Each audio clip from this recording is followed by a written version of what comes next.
Hello, humans, ghouls, and mutated fools. I am Mara, a mutated zombie, and I welcome you to the channel Beware Mutated Zombies, where we want you to beware of mutated zombies, not just regular zombies, and so that we can become friends. I am playing some games.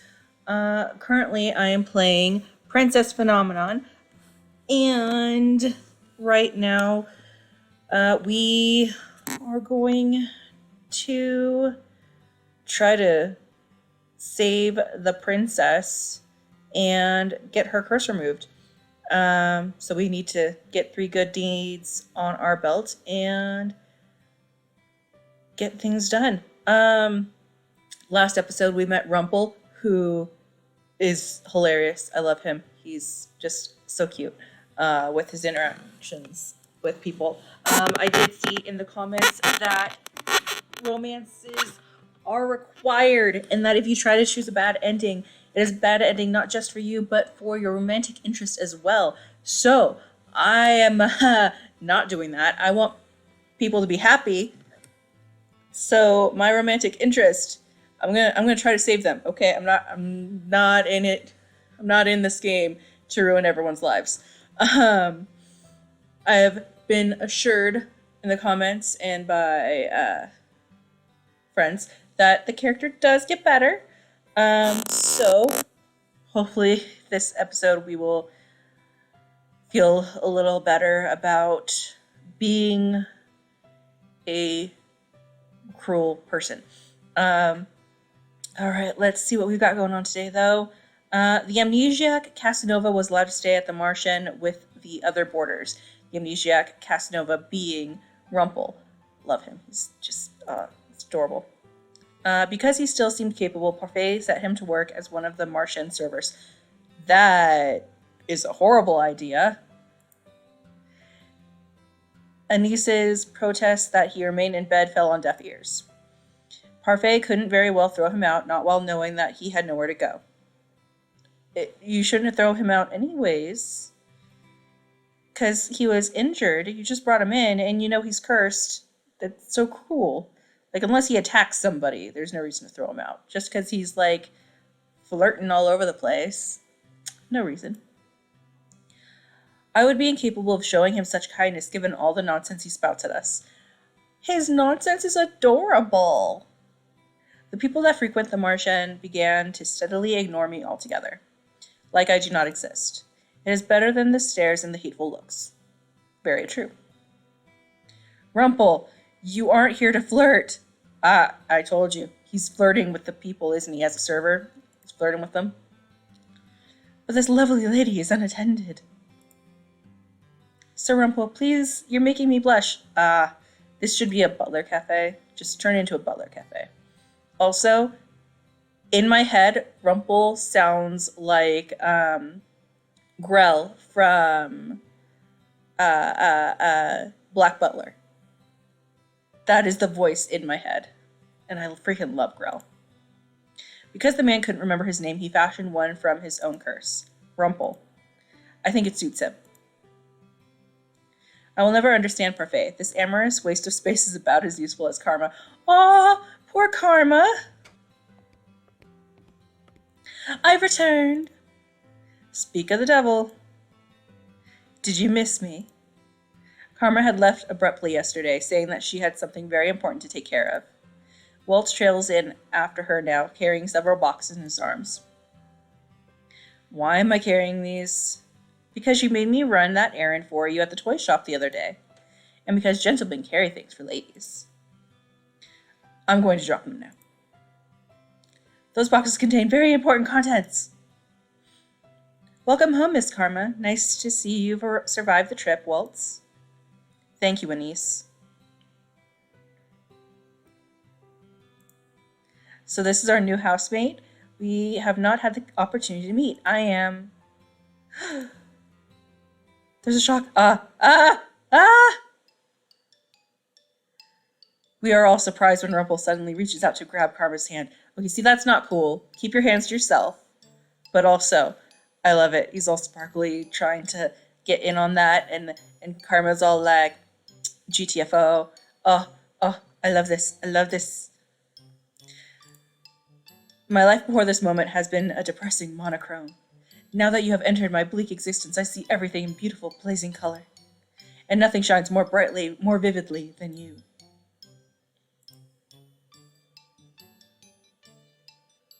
I am Rumple, my sweet. Let us talk of marriage. I stare at Karma, waiting for her to flirt back. Oh, oh. At the very least, I expect her to wave Rumple away for being a fool. Kick him! Kick Rumple! Do something! Come on, come on. But she remains eerily silent. Answer, my angel, I beg of you. Ah! I love this so much. Keep. Say the word and it is done. Your filthy hands off me! Yeah! Oh! Ow! Not again. I would never be interested in the likes of you. Go on, lad. Give him a good beating, like the one you gave to me. My queen, there is no need for violence. Be violent. What did you call me? Please calm down. Rumple is still recovering. What is going on? Karma is a man. Doesn't take kindly to being flirted with. Ah. Or proposed to. She is a man? But your voice, your face, your breasts. Ow! That's what you're focusing on? Pervert. I worship all aspects of the female form, but my particular favorite has always been... Ow! Do yourself a favor and shut up. I never would have known, but why would he do this? Don't look at me like that. I have my reasons. Is it because of your curse? Yes. Also, no matter what, Karma is glorious. I am undone. My heart is in pieces. You knew him for 10 minutes. For those that can hear the music of their heart, like I, it takes only a look to fall madly, irretrievably in love. If that were true, then you wouldn't care that Karma was a dude, and you would still be in love with Karma. I must leave. My heart will need time to heal.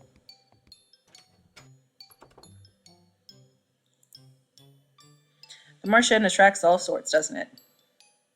That one is entirely Parfai's fault. Alright, nothing to see here. Back to work. I'm still in shock from what I learned earlier. Karma, a man. It is not fair that he is so beautiful as a woman. If the female population of Anshiel knew the truth, Karma would be hunted down for making the rest of us pale in comparison. Anise, being good, I suppose prepared a special lunch to welcome the newest Martian boarders. We have all been invited to the private dining room. Excuse me, is Lady Parfait here? Prince Rod, perfect timing. Please join us for lunch. I only came to talk to you, Lady Parfait. But I'm hungry and I have no wish to make you wait while I eat. Come, join us. Please, Your Highness, I've made too much as usual. You must help us finish. Very well. A cursed princess and a cursed prince. What an eccentric collection of friends you have, Lady Parfait. I wouldn't say they were eccentric, necessarily. You're the most eccentric one here, Rumple. True. Really now? I sit silently in my chair. I am uncomfortable around so many people. That makes sense. You've been locked in your tower. Just being around so many people. Oh, you must be having an anxiety attack or something. Go be a wallflower. Even when Mother was alive, I had all my meals alone, since my parents were always too busy to sit down for meals with me. The meals with Ophelia and her children were also always awkward and silent.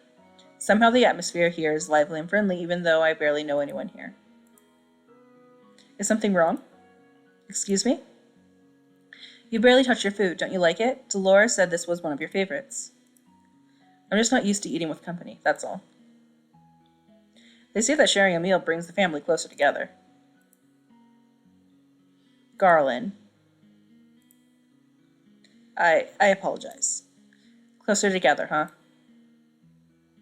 So, have you made any progress on how to do those good deeds, Princess?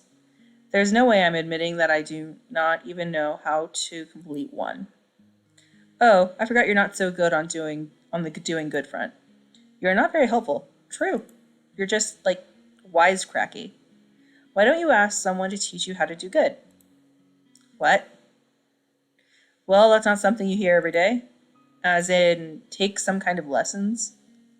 If you're having so much trouble on your own, you should ask someone to give you some advice or teach you. It's as simple as that. What is this I hear? The princess needs advice? Well then, she is in luck. I happen to give the most excellent advice, and believe me when I say I can teach almost anything. My mind went to a very dirty place. Very dirty. The princess is indeed lucky, as I am available for teaching duties. I don't trust you. No doubt I'd be the better choice, as I don't go about deceiving the world. Excuse me. Ooh, crackle, crackle. From one-sided flirting to bitter enemies, and all in the span of a few hours. The man broke my heart. Anyway, I'd also be happy to help you in any way I can, princess. And I'm sure your stepbrother would be happy to help as well. I don't think I would make the best teacher for this sort of thing. I only teach others how to fight. Never mind the fact that Jurian herself still struggles to be good. What? I feel like Anise would be a good person to help teach someone to be kind. Like, she's in medicine. Medicine is a good one. You're lucky, aren't you? So many people are willing to help you. Why? Why are you all willing to help me? That's what we do at the Martian. We help each other. Lesson number 1. Doing good means helping whenever one can. Just let any of us know if you want our help. Trust no one but yourself. You need not care for anyone else but yourself. This is what Mother in the last few years have taught me. I have always been alone, and it's easier that way, and yet, these strangers, these people that I've only known for a few days, are so willing to help me when they will gain nothing in return. This is the goodness I was meant to see. Oh, is this the goodness I was meant to see, Father? How can I even begin to trust and care for others when I have forgotten how to do so? Remember the baby bird! If it was a baby bird. Remember the bird! I'm slowly beginning to understand what I must do. You wanted to help the bird, and then your mom's like, punt the bird? Chapter 2, The Decision. I don't see why this is necessary. Of course this is necessary, Princess. You work to show you can be useful. For the last half hour, Parfait and Delora have been debating what chores they want to give me. I cannot believe they're seriously going to make me work, like a commoner. I'm pretty sure, like, as someone in the royal family, you would also have to work. It's just a different kind of work. So... But I get what you mean. No freeloaders at the Martian, remember? And you can't pull the princess card anymore now that you're a homeless peasant. Being demoted to a homeless peasant is not my fault. If you really think about it, it was kind of me to demote you. Stop teasing her, Delora. Lilac has had a lot thrown at her lately. I'm only speaking the truth. Besides, working to live is the commoner's way of life, but at least it's rewarding. But if you do nothing, you get nothing. No food, no clothes, no bed. You are no longer a princess, Lilac. Life here at the Martian is comfortable, and you need to work for comfort. Remember that. What you do is your choice, princess. Do I even have a choice? Not really, no. I bet you that they curse people so that they can get free work. I bet you that's a thing. Because, you know, the Tenebrarum crystal is supposed to be evil, while the Lucius crystal is light. But I'm pretty sure the Tenebrarum part is like, hey, you know, for some evil, you could just curse people and make them work for free, yeah? And then it's like, oh, we shouldn't do that, but you don't have any money. Well, that's true. So I bet you that's a thing. I bet that's how this started. Let's see. How about cooking duties? No way, she'd burn a salad. I was also going to say no, that'd be a horrible idea. She'd cut herself so much. She could be a receptionist. Then we'd lose all of our customers. That's probably true. I am right here, you know. Sorry. Do you have any useful skills at all? As a princess, I had servants who did everything for me. They cleaned my room, helped me dress. How am I expected to possess skills for things I have never done? Aha! I have found the perfect job for our Cinderella. Whoa. Ta-da! A broom. Lilac will be in charge of sweeping the Martian floors. What? Perfect. Even she should be able to do that. Could you, princess? I refuse. But look, I even put a cute little ribbon on the broom just for you. It's your very own special broom. A princess does not clean. Hard-headed as ever. Don't worry, I have a fix for this. You're not a princess anymore. Oh dear. Suddenly the broom flies into my hands. I am pulled helplessly along as the thing begins to sweep the floors. I try to pull my hands away, but they may as well be glued to the broom. They do not budge. What have you done? You should be thanking me. I'm helping you with your duties. Dolores, isn't this a little too much? Oh, nonsense. The princess is learning useful new skills. Mr. Broom will teach her everything she needs to know. If the floor is dirty, Mr. Broom will come to life and start sweeping, and it will not stop until the floors are spotless. What? Come on, Buffet. We've got some time for tea. But she'll be fine. A little sweeping never killed anyone. Apparently you haven't seen flippin' the movie, the Fantasia. Fantasia! All those brooms died. You are dreadful. Enjoy your time with Mr. Broom. Wait, did they really just leave? Hey, slow down. The broom begins to sweep faster. Despite my protest, I am still forced, like a puppet, to sweep the floors with grudging tenacity. Sparkly. I can barely catch my breath after that. That's adorable. Princess, Parfait sent me to check. How lovely. It's so clean I can see my reflection on the floorboards. I'm impressed. Do not even think about stepping into this room with your dirty shoes. Goodness, I didn't know princesses could be such terrifying creatures. You are aware that the Martian is opening soon, yes? The floor isn't going to stay clean forever. Then do not open the Martian. I do sympathize with you, princess. It's difficult adjusting to the commoner's life. What would you know about that? More than you think. What? Oh, did I let that slip? That was my mistake. Karma just smiles at me, his eyes gleaming with playful mischief. He's definitely hiding something. My hands are red and sore from all of the sweeping I've done today. I remember the salve Anise offered me when I first woke up in my room. Surely that will help somewhat. I apply it to my hands and find, to my surprise, that it is very effective. Most of the redness quickly fades, along with the pain. Is this what my life will be like if I do not break the curse, forced to work day in and day out? I cannot let things stay as they are. I must act. I lay down to rest. Tiredness falls upon me like a heavy, suffocating blanket. I close my eyes and feel myself shift in the darkness of sleep. No dream this time? Despite having slept for hours, I am still tired when I wake. I glance back at my hands and remember the salve's effectiveness. Whatever Anise gave me really works. I should ask her to make me more. I feel like this is not the last time I will need it. I must act quickly. The sooner I break the curse, the better. The people who offered to help me are all here. Whom should I ask for help? Okay, definitely not Rumple. Definitely not Rumple. Because I want help, and I do not want my time wasted being flirted with the entire time. I'm upset that Waltz isn't on this list. I did hear that Waltz and Fritz are locked. So that's upsetting.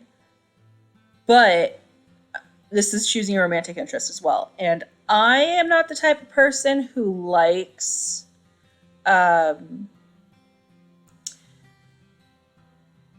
younger romantic interests.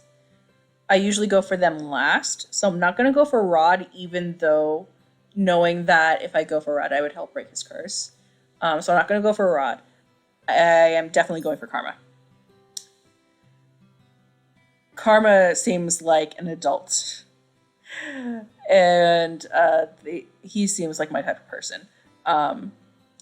If I play this again, then I will go for Rod and then Rumple, because Rumple, I love you, Rumple, but yeah, I'm trying to break the curse here. So you're my last choice of these three.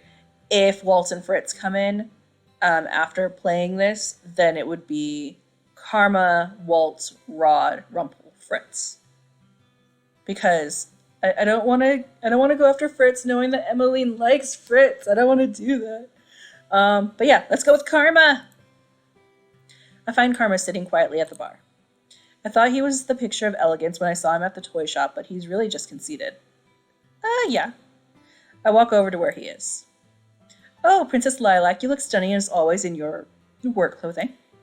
He must be mocking me, but it does not matter. I am here because I want you to teach me about goodness. And Karma saved us that night when they didn't have to. So, definitely asking Karma. Not even a compliment in return. I'm rather offended. Relax, Princess. I'm just teasing you.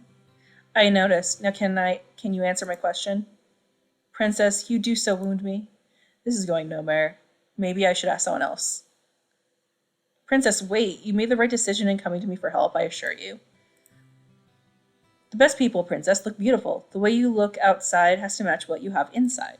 How is that supposed to help me? Are you implying that I am not beautiful? You do kind of have a bitch face. Of course not. I only suggest that you smile more often. Smiling will not help me accomplish a good deed. And smiling has nothing to do with beauty. Oh dear, I'm afraid that's not true at all. People who are beautiful smile all the time. Like myself. He's not helping at all. Don't give me that look, darling. A real smile lifts the heart and takes stress off the mind. And, well, in order to do good, you must first change yourself. Make yourself more beautiful on the outside and the inside. I kind of agree with Karma on this. I heard that if you force yourself to smile, it will, actually make you happy. It won't be, forced the entire time. Also, people are more attracted to smiles than frowns and grumpy faces. So they're more willing to talk to you. So yeah. I really don't know why I came to him for advice. But what did I expect from such a flamboyant man? He is as shallow as a puddle of water. I stare in horror at the floor. Gravel and sand are embedded between the floorboards. The wood beneath my feet is covered in a thick muck. Oh no. Oh dear. Hey. Oh no. Stop! I never thought I'd see this. The princess is actually sweeping. I'd say it's more like the broom is sweeping and the princess is just along for the ride. Lady Parfait, your orders have arrived. Where should I put them? At the back, please. Thank you. I glare at Garland as he begins to move. You! You are dirtying the floor! Sorry! Garland dashes across the floor with long steps in an attempt to leave as few footprints as possible. This was Dolores doing, wasn't it? Is it obvious?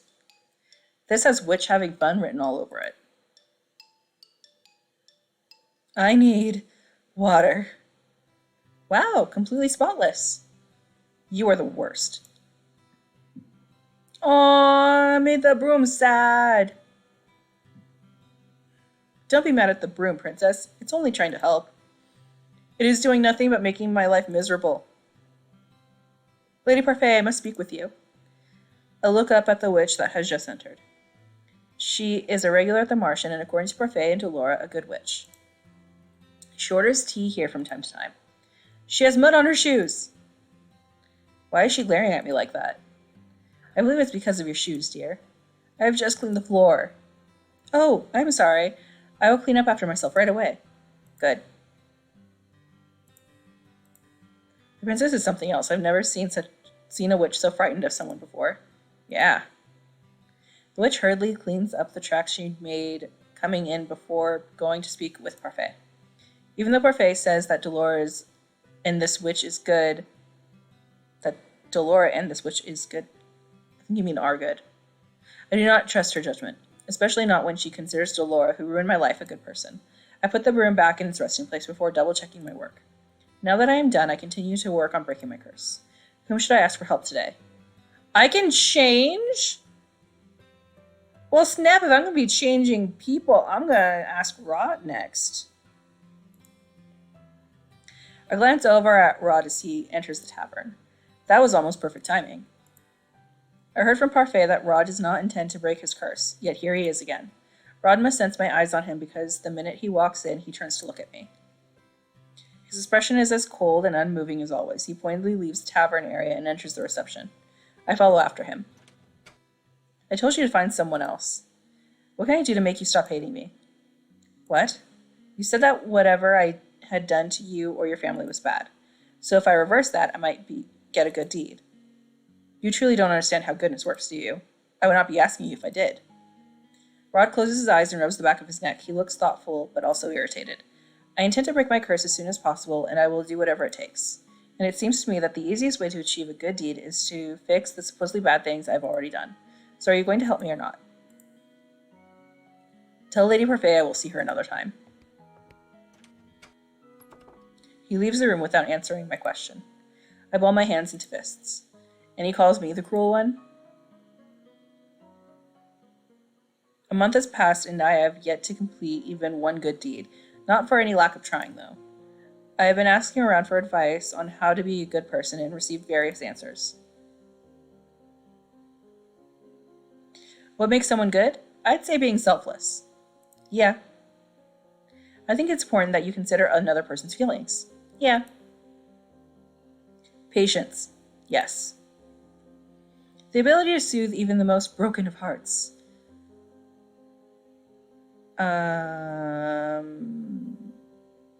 No. Soothe even the most broken of hearts. Like, that's not being good. That, like, attempting to soothe the most broken of hearts. Sure. It's, like, attempting. But, like, just being able to do it? Nah. Forget I asked. Bravery. Yeah. Loyalty. Yeah. You must be beautiful both on the inside and out. Inside, yes. But outside, it's not really important out. But inside, definitely.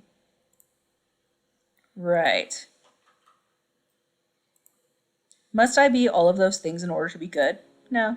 According to Parfait, I cannot just pretend it. It has to come from my heart. I place my hand on my chest and consider the steady pulse of my heartbeat. That will not be easy. I close my eyes, thinking of all the possible ways I might be able to break my curse, but in the end, my mind is blank. Mother, what am I supposed to do? A dream? Ah! It's a dream! / memory. Your personal feelings are nothing but a weakness for others to exploit. That is why you do not show them. You only show them that you are strong. You only show them that you are strong. Is this why you always have a bitch face on and you don't like smile and like, yeah, this is why you look mean all the time? Yes, mother. You must not let false kindness deceive you. People will use niceties to trick you into exploiting your weak emotions. But how do you know what's the difference between false kindness and real kindness? But you can trust me, Lilac. I will never hurt you. I will never lie to you. I am all you need. I love you, Lilac. I love you too, Mother. Her mom. I'm glad her mom's gone. How are those lessons of yours going? I hope you're not giving anyone a difficult time. I'm the only one having a difficult time. Have you tried pairing up with someone? Pairing up? Some of the people in the tavern pair up to assist each other. 2 heads are better than 1, as they say. It's not a bad idea, but the problem is with her. Who's going to volunteer to pair up with the Ice Princess? She has a point. People may not glare at me anymore, but it does not escape me that I am still disliked. Most of the boarders at the Marsh End volunteered to help her, remember? And I haven't heard any of them retract their offers. It's only a matter of time. Wow. Stop it, Delora. It's your choice, princess. Pairing up is only a suggestion. Would pairing up with someone really help me break my curse? Yes. What if they end up being an annoyance instead? They definitely would. It's a two-way street. They'd be annoying and you'd be annoying and you'd help them and they'd help you. Princess? Excuse me, princess? I'm sorry for disturbing you, but you've just been staring at your tray and the customer is waiting for his order. Of course. Delora has me helping a niece today. The Marchand is unexpectedly busy and they cannot keep up with all the customers. Stop daydreaming, Lilac. Food doesn't deliver itself. I don't need you to tell me that.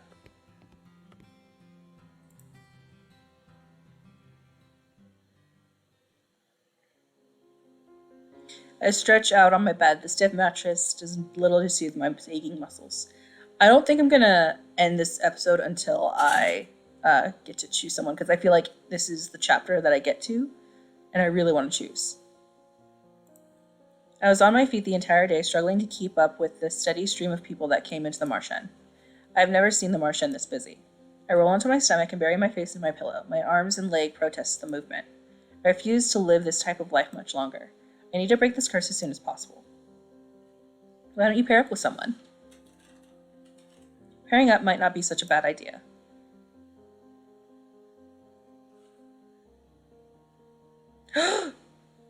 Oh, yeah, see, they're locked. That is some bull hockey.